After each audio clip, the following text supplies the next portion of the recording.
So, just arrived down at the factory and we had some grand plans about filming outside for today. But Scotland had other ideas. You know, show off a bit of crystal sealant, maybe break out some of the mallow wax.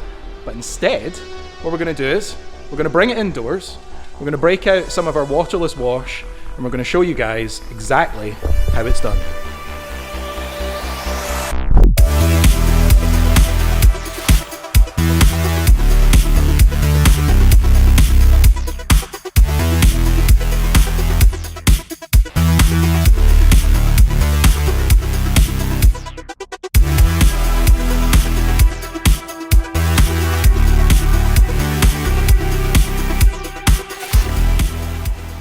So what's included in the kit? Well, it's 5 bottles of Waterless Wash and 5 premium microfibre towels. It's the perfect solution for when you don't have access to a hose or tap, and we'll show you exactly how it's done.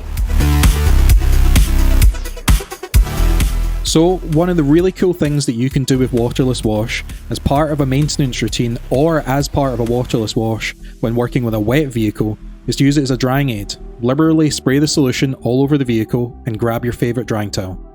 From here, you just dry the vehicle as you normally would, applying light pressure and letting the towel do its work. Once you've done this, you'll be left with a high gloss, streak-free finish, which will protect the paintwork for weeks to come.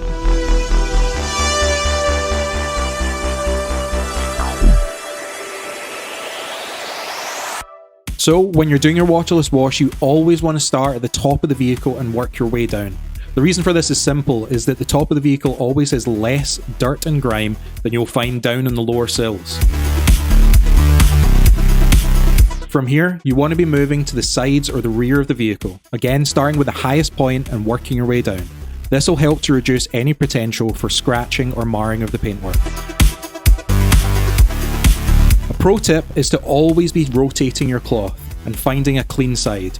Or, if you think the cloth is done, swap it out for a fresh one. From this point, you want to be starting to look at doing the wings and the doors, making sure to leave things like the skirts and the wheels to last.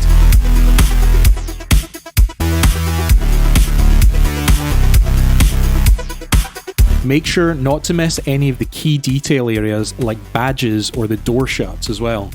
This helps to really finish the look.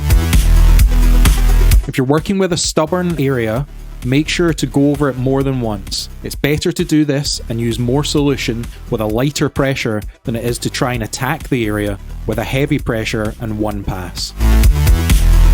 This will greatly help to reduce any potential for scratching or marring of your paintwork. When it comes to doing the wheels, don't be afraid to use plenty of solution. This will help to break down any of the brake dust and grime that's built up over the past few weeks. If it gets on your discs, don't worry about it. As soon as you apply the brakes, this will come straight off. And that's you. You're pretty much done. All you need to do now is give the car one final wipe down if you want, and you can stand back and admire your handiwork.